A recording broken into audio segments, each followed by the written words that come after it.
In a showdown between vice presidents from the 90s, who would win? Today on Political Excess, we're going to do Al Gore for the Democrats up against Dan Quayle for the Republicans. This matchup was suggested recently in the comments. I thought it was a good one, so I wanted to get around to it. Obviously, this is never going to happen, but we're going to try to have some fun and play it out anyway. Safe states are over a 10-point margin, likely 5 to 10 points, lean under 5 points, and tilt 1 point or less. So if you need a quick refresher, obviously Al Gore was the vice president under Bill Clinton for 8 years. He ran for president in 2000, very narrowly lost. Dan Quayle was vice president under George H.W. Bush for 4 years. So it's going to be hard to go through this, given I haven't researched all of Dan Quayle's current views. I'm sure he's going to be viewed as the establishment and pretty much a has-been at this point. I know the media was harsh on him when he was in office. I don't think they would be any kinder on him today unless they highlight anything he has said against Donald Trump. Al Gore has been more prominent than Dan Quayle over the last couple of decades. I think he would probably govern pretty much the same way as Biden would. He would focus maybe a little bit more on climate, but he would be viewed as pretty much establishment. But when he was in office, he was fairly popular, and at this point I think the media would treat him favorably at a minimum. So having said all that, I do think Al Gore is going to be stronger on this map. I just don't see Dan Quayle as having much electoral star power at all at this point. So with all that said, let's start in Alaska, and that will be a likely for Dan Quayle. It's a modestly red state, but I don't think people are going to come out for Dan Quayle. I think people will more so associate Al Gore with the 90s and Bill Clinton, and people probably look back on that era rather fondly compared to the politics and the economy of today. Now, if you compare Al Gore's social stances from the 90s to today, that, I think, would be a major difference. It's those kinds of social and cultural issues. Some of them, I think, are going to favor him as the country has largely moved on from some of those things. But I also think some of those issues can hurt him, because I do think the modern Democratic Party is going in a different direction on certain cultural and social issues, and the country is not there on some of those things. But let's move on to Hawaii. That'll be safe for Al Gore. Let's go back up to the West Coast. Washington, Oregon, California. Those are all very safe for Al Gore. Back in 2000 when he ran, he very narrowly actually won Oregon by under 1 point. It's hard to believe that now, but as we're going to see on some upcoming states, Al Gore either narrowly won or lost a lot of these states. Let's go on to Nevada. That I have as a lean for Al Gore. It's hard to predict the margins on something like this. I think it would be at least 4 or 5 points. I don't think anybody's coming out for Dan Quayle. Al Gore's time has passed as well. I think a lot of people probably don't even know who Dan Quayle is. And I don't think a lot of the Trump voters are going to want to turn out for Dan Quayle. I think some older working class voters might have some resentment toward Al Gore in the 90s. But in the end, Al Gore is going to win Nevada. Idaho and Utah, those will still be safe for Dan Quayle. Margins probably reduced a little bit. Arizona, it's an easy call for Al Gore. The margin I wasn't sure of. I was borderline lean likely. I left it at lean, but it's probably similar to Nevada. 4, 5, maybe 6 points. It's trying to get away from the Republicans. Dan Quayle is more establishment, but at this point it seems like they would much rather support someone like Al Gore. Montana, Wyoming, safe for Quayle.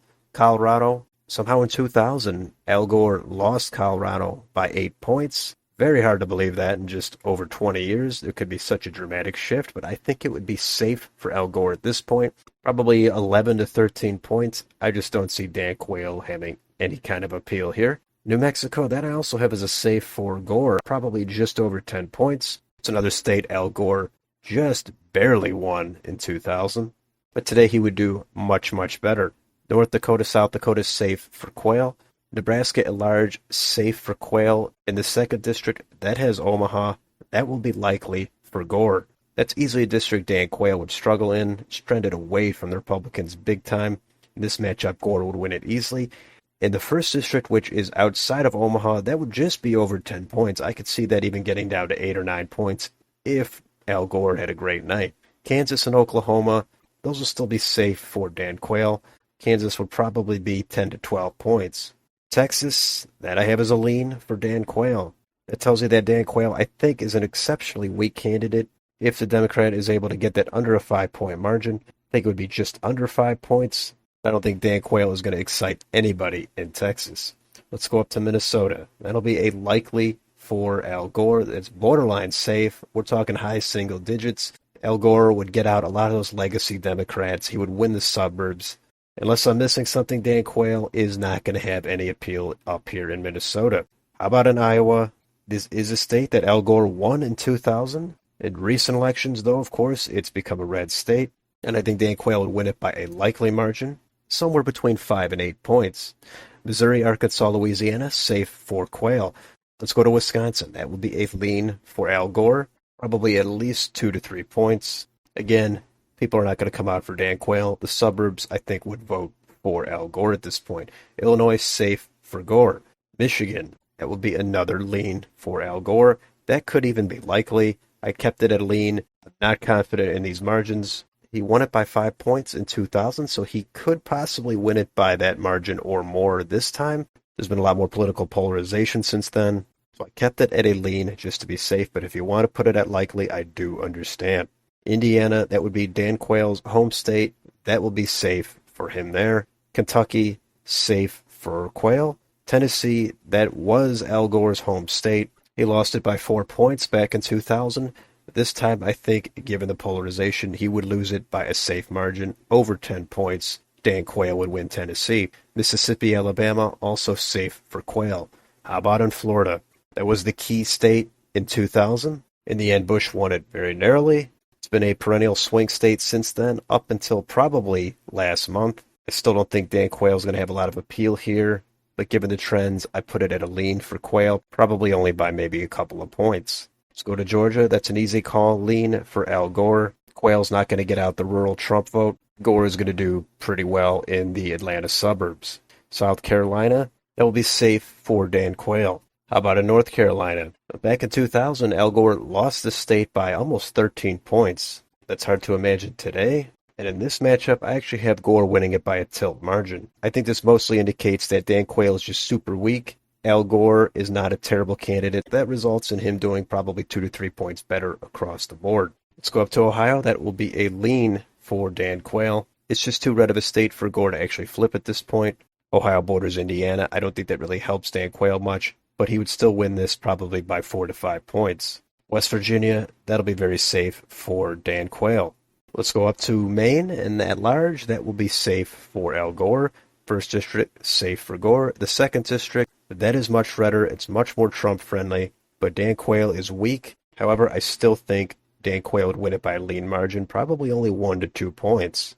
New Hampshire, that will be likely for Al Gore. He did lose the state in 2000, but at this point, I don't see how there's any possibility they would vote for Dan Quayle. Vermont, New York, Massachusetts, Connecticut, Rhode Island, New Jersey, Delaware, Maryland, Washington, D.C., all safe for Al Gore. I don't think there's any explanation needed on those. Let's go to Pennsylvania. That, similar to Wisconsin and Michigan, I have this as a lean for Al Gore. I can't rule out it wouldn't get to a likely margin. But given Al Gore being a perceived establishment moderate against Dan Quayle, who I don't think anybody really cares about, Al Gore is going to win Pennsylvania by at least 3 or 4 points. And finally, the last state is Virginia. And back in 2000, Al Gore lost Virginia by 8 points. That was, of course, when Virginia was a red state. And in this current matchup, I actually have Al Gore winning it by over 10 points and a safe margin. I think Gore would do great in Northern Virginia, in the red counties. Again, they're not really going to come out as much for Dan Quayle. So there would be a lopsided margin in Virginia into low double digits for Gore.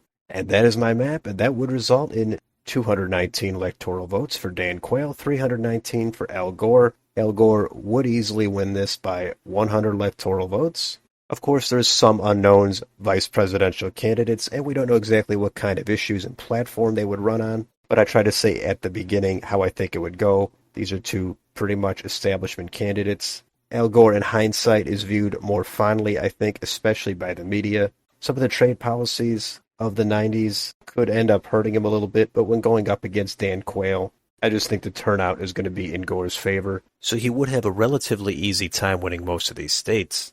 I know Quayle did eventually endorse Donald Trump in 2016, so maybe I'm missing something and he doesn't do quite as bad as I think he would. But this is just how I see it. Maybe you have a different take on how this matchup would go, so let me know in the comments. Do you mostly agree with my map, or do you disagree with a lot of these states? That's perfectly fine. Let me know down below. And on your way out, if you enjoy this channel, don't forget to like, share, and subscribe. Thank you for watching. and I will see you on the next video.